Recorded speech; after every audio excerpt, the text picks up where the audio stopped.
క్రైస్తవతను ప్రభునందు ప్రియమైన దేవుని పిల్లరా, మరి సంఘ అభివృద్ధి అని అంశాన్ని మరి టైటిల్గా పెట్టారు. అంటే సంఘాలు అభివృద్ధి కావాలని దేవుడు కూడా అదే కదని కోరుకున్నది. సంఘం అనేది దినదినము అది ఉప్పొంగాలి, దేవుని మాటలతో రగిలింపబడాలి, అనేక ఆత్మలు కదిలించాలి, అనేక ఆత్మలను దేవుని పట్ల మనం తిప్పాలి.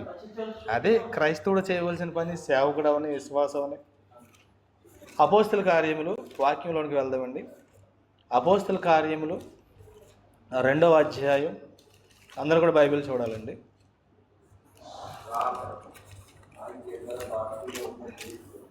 అపోస్తుల కార్యము 2వ అధ్యాయం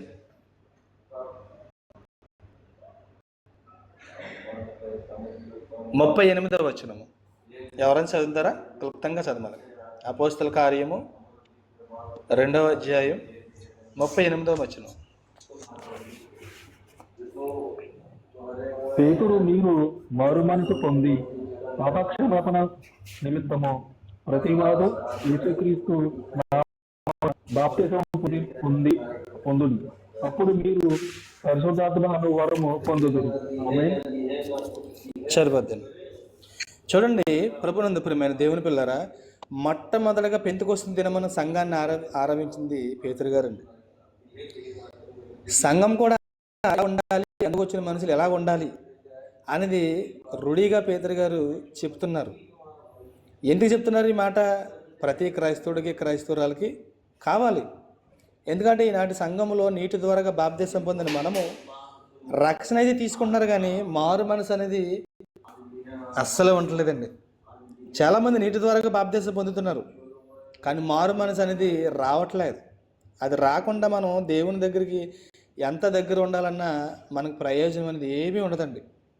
అందుకే అంటున్నాడు పేతురు, మీరు మారు మనసు పొంది పాపక్షమాపణ నిమిత్తం ప్రతివాడు యేసుక్రీస్తు నామమున బాప్తిసం పొందుడి.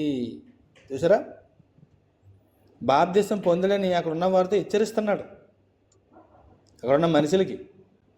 మరి వాళ్ళందరూ నమ్మారా? నమ్మరు.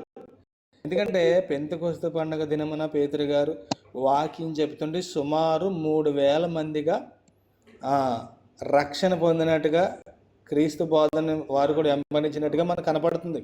తర్వాత 5000 మంది, తర్వాత 9000, అలాగే అంచులంచులుగా ఏమవుతున్నాయి? సంఘాలు విస్తరింపబడుతున్నాయి. అంటే క్షేమం, అంటే సంఘ క్షేమ అభివృద్ధి. అవునా? మరి నాటి సంఘంలో మనము ఎలా ఉండాలండి? బలపరచబడాలి దేవుని వాక్యంతో. ఏదో వస్తున్నాము, వింటున్నాము, వెళ్ళిపోతున్నాము అంటే కాదండి. ఒక క్రైస్తవుడిగా, క్రైస్తవురాలుగా నువ్వు బ్రతుకుతున్నామంటే నీ ప్రవక్తను బట్టి, నీ భక్తిని బట్టి మరొకడు మారాలి. అలాంటి వారిగా మనం ఉంటున్నామంటారా?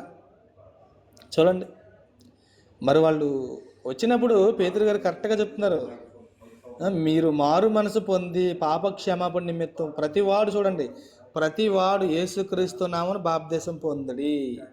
అంటే యేసుక్రీస్తుల వారితో సహా పేతురు గారు ఇక్కడ ప్రకటిస్తున్నారు. అప్పుడు మీరు పరిశుద్ధాత్మ అనే వరము పొందుదురు. మరి పరిశుద్ధాత్మ అనే వరము అందరికీ ఇస్తున్నాడు దేవుడు, కొందరికి కాదండి.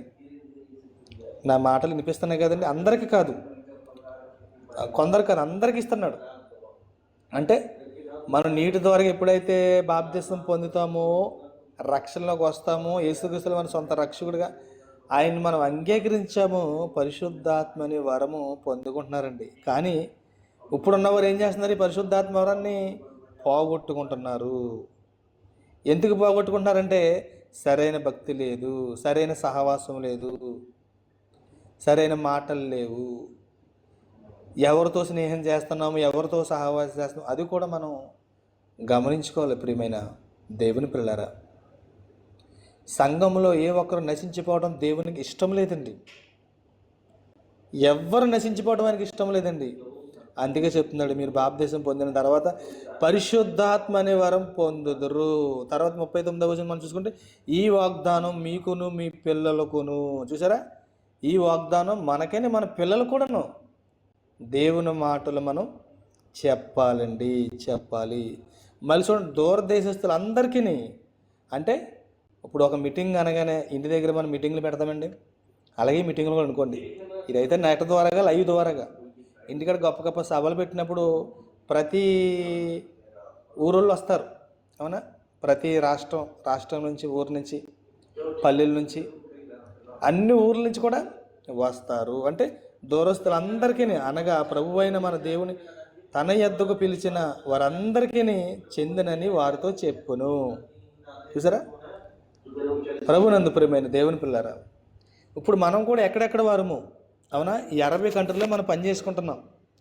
ఏదో ఆపద మనకి వస్తుంది, ఇంటి దగ్గర ఏదో అవసరం, అందు నిమిత్తం మనం గల్ఫ్ కంట్రీ వస్తాం. అన్నీ బాగుంటే మనం ఎందుకు వస్తాం ఇక్కడికి? రాం కదా. చక్కగా అక్కడ ఉండి మన పిల్లలు చదివించుకుంటూ ఏదో ఒకటి మనం చేస్తాం. ప్రియమైన దేవుని పిల్లారా, అంటే అన్ని దేశాల్లో మనం ఇప్పుడు ఉన్నాం, అవునా? మీరు కువైట్లో ఉన్నారు, నేను ఖత్తర్లో ఉన్నారు, దుబాయ్లో ఉన్నారు, బెహ్రాన్లో ఉన్నారు, సౌదీలో ఉన్నారు, అనేక మంది పిల్లలు. కానీ ఎక్కడున్నా కానీ దేవుని పని మట్టుకి జరుగుతుంది. చూసారా? దేవుని పని జరుగుతుంది, దేవుని సన్నిధికి వెళ్తున్నారు, దేవుని వాక్యం వినపడుతుంది. కానీ మనుషుల్లో మార్పు అనేది రావట్లేదు. ఎందుకు రావట్లేదు? సరైన అవగాహన లేదా? బైబిల్ పట్ల అవగాహన లేదా? ప్రియమైన దేవుని పిల్లారా, వాక్యం వినటమే కాదండి, వాక్యం మన జీవితంలో నెరవేర్చబడాలి. వాక్యం ద్వారాగా మనం బ్రతకాలి. ఏదైతే వాక్యాన్ని చెప్తున్నారో దాన్ని మనము అనుసరించి నడవాలి. ఎవరైతే అలా నడుచుకుంటారో వారే దేవుని పిల్లలు. సంఘములో అందరూ కూడా ఒకే మాట మీద ఉండాలి, ఒకే పట్టు మీద ఉండాలి. ఒకరటు ఒకరిటు వెళ్తే సంఘం ఎప్పుడు కూడా అభివృద్ధిపరచబడదండి. అందుకనే మనం ఇప్పుడు బిల్డింగ్ కట్టామనుకోండి, 4 మూలలు 4 పిల్లర్స్ కావాలి, అవునా? బలంగా ఉండాలండి, బలంగా ఉండాలి. ఎవరైతే బలంగా ఉండి సంఘాన్ని ప్రోత్సహిస్తారో, నడిపిస్తారో, సంఘం నాది, మనది అని ఊహించుకుంటారో, నిజంగా దేవుడు వారిని ఉంటాడండి. కానీ నేను సమాజంలో ఏరండి అలా నమ్మకమైన వారు ఏరి. నీ దగ్గర నీ మాట, నా దగ్గర నా మాట, ఇలా చెప్పేవాళ్ళే కదండి ప్రతి ఒక్కరు కూడా. ప్రభునందు ప్రియమైన దేవుని పిల్లరా, మరి దేవాది దేవుడు మరి కొద్దిపాటి సమయంలో మరి చక్కటైన సందేశం మీరు విన్నారు. మరి పేతురు గారు ప్రసంగం చేస్తున్నప్పుడు మరి సంఘాలు ఎలాగున్నాయో ఈ అధ్యాయం అంతా మీరు చదువుకుంటుంటే చాలా బాగుంటుంది. తర్వాత చదవండి. నాకు ఈ అవకాశం ఇచ్చిన సహోదరుడికి, అలాగే సహవాసం తరపున మీ అందరికి కూడా ప్రత్యేకమైన వందనాలు, శుభాలు